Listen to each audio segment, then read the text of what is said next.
ఆసియాలోనే అతిపెద్ద గిరిజన జాతరగా గుర్తింపు పొందిన మేడారం కేవలం భక్తికి మాత్రమే చిహ్నం కాదు.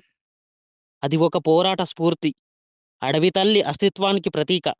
తరాలు మారిన సమ్మక్క సారలమ్మల గాథ ప్రతి గిరిజన గుండెల్లో పదిలంగా ఉంటుంది. ఇంతకీ ఈ సమ్మక్క, సారలమ్మ, పగిడిదరాజు వీళ్ళంతా ఎవరు? అసలు జంపన్న వాగుకి వీళ్లకు ఉన్న సంబంధం ఏమిటి? చిలకల గుట్టకి, సమ్మక్కకి ఉన్న సంబంధం ఏమిటి? కాకతీయులు మేడారానికి ఎందుకు వచ్చారు?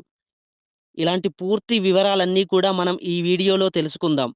అది 13వ శతాబ్దం. కాకతీయ రాజు ప్రతాపరుద్రుడి పాలన సాగుతున్న సమయం. అడవి బిడ్డల ఆత్మగౌరవానికి, అన్యాయంపై జరిగిన తిరుగుబాటుకు నిలువెత్తు సాక్ష్యం ఈ మేడారం గడ్డ. ఇది కేవలం ఒక జాతర కాదు. ఇద్దరు వీరవనితల రక్తంతో రాసిన ఒక వీర చరిత్ర. చరిత్ర ప్రకారం కోయ తెగకు చెందిన గిరిజనులు వేటకి వెళ్ళినప్పుడు వెలుగులు చిమ్మే ఒక పసిపాప పులుల మధ్య ఆడుకుంటూ కనిపించింది. ఆమెకు సమ్మక్క అను పేరు పెట్టి పెంచుకున్నారు. ఆమె పెరిగి పెద్దదై అద్భుతమైన శక్తులతో ప్రజలను కష్టాల నుంచి కాపాడుతూ వచ్చింది. సమ్మక్కకు మేడారం పాలకుడైన పగిడిద రాజుతో వివాహం జరిగింది.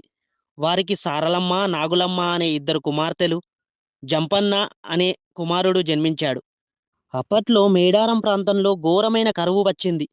పంటలు పండక, తాగడానికి నీరు లేక గిరిజనులు అల్లాడిపోయారు. అప్పుడు కాకతీయ సామ్రాజ్యానికి సామంతులుగా ఉన్న గిరిజనులు పన్ను చెల్లించలేకపోయారు. కానీ కాకతీయ చక్రవర్తి ప్రతాపరుద్రుడు పన్ను చెల్లించాల్సిందేనని సైన్యాన్ని పంపాడు. ఆత్మగౌరవం కలిగిన పడిగిదరాజు తలవంచడానికి నిరాకరించాడు. అదే యుద్ధానికి దారితీసింది. జంపన్న వాగు దగ్గర భారీ యుద్ధం జరిగింది. అధునాతన ఆయుధాలు కలిగిన కాకతీయ సైన్యం ముందు గిరిజనులు ధైర్యంగా పోరాటం చేశారు. ఈ యుద్ధంలో పగిడిద్దరాజు, సారలమ్మ, నాగులమ్మ మరణించారు. తన కుటుంబం మొత్తం కూలిపోవడం చూసిన జంపన్న తట్టుకోలేక తన తుది శ్వాస వరకు శత్రువులతో పోరాటం చేశాడు. శత్రువుల చేతికి చిక్కడం ఇష్టం లేక తీవ్రంగా గాయపడిన జంపన్న పక్కనే ప్రవహిస్తున్న సంపంగి వాగులోకి దూకి ప్రాణత్యాగం చేశాడు. జంపన్న రక్తంతో ఆ వాగు నీరంతా ఎర్రగా మారిపోయిందని పురాణాలు చెబుతున్నాయి.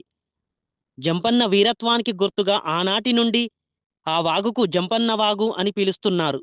ఈ వాగులో స్నానం చేస్తే పాపాలు పోవడమే కాకుండా గిరిజన దేవతల ఆశీస్సులు కూడా లభిస్తాయని భక్తుల నమ్మకం.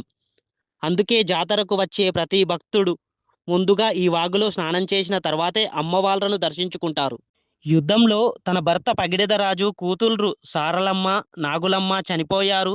అలాగే కొడుకు జంపన్న వీరమరణం పొందాడు అని తెలుసుకున్న సమ్మక్క ఉగ్రరూపం దాల్చింది. విల్లు చేతపట్టి కాకతీయ సైన్యాన్ని గజగజలాడించింది. చివరకు ఒక శత్రువు వెనక నుంచి వచ్చి ఆమెను పొడిచాడు. రక్తంతో తడిసిన సమ్మక్క గాయంతోనే మేడారానికి ఈశాన్యం వైపున ఉన్న చిలకలగుట్ట వైపు వెళ్లి అదృశ్యమయ్యింది. కొద్దిసేపటి తర్వాత గిరిజనులు వెతకగా అక్కడ ఆమెకు బదులుగా ఒక కుంకుమ భరణి కనిపించింది. గిరిజనులకు కనిపించిన ఆ కుంకుమ భరణినే సమ్మక్కగా భావించి ప్రతి 2 ఏళ్లకొకసారి మాఘశుద్ధ పౌర్ణమి రోజున ఈ మేడారం జాతరను జరుపుకుంటారు. అసలు సారలమ్మ కన్నెపల్లిలో ఉండడానికి కారణమేమిటి? సమ్మక్క చిలకలగుట్టలో ఎందుకు ఉంటుంది? అసలు ఈ మేడారం జాతర ఎన్ని రోజులు జరుగుతుంది? ఏ రోజు ఎటువంటి కార్యక్రమాలు ఉంటాయి? ఇలాంటి విషయాలన్నీ కూడా మనం రేపటి వీడియోలో తెలుసుకుందాం.